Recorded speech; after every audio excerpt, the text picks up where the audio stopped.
Postoperative assisted technique is most commonly used for the spinal cord injury patient, muscular dystrophies, neuropathy, myopathy, and the spinal bipolar patient.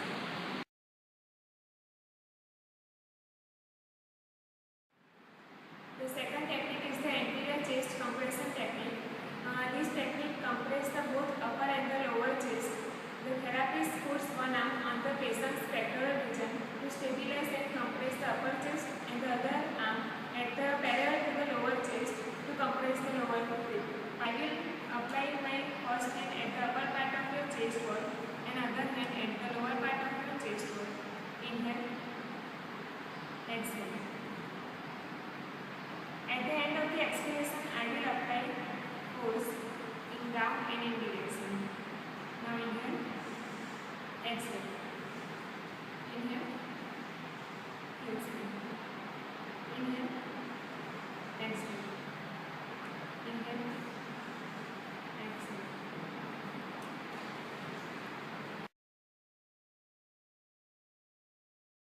In sitting, there are mainly three techniques. The first one is the long sitting, self-assisted.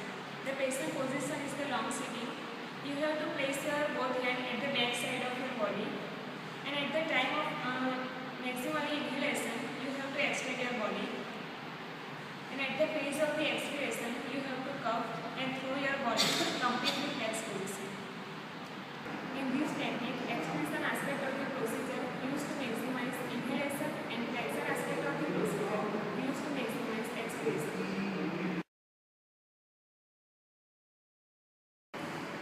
The second technique is the parallel sitting assisted techniques.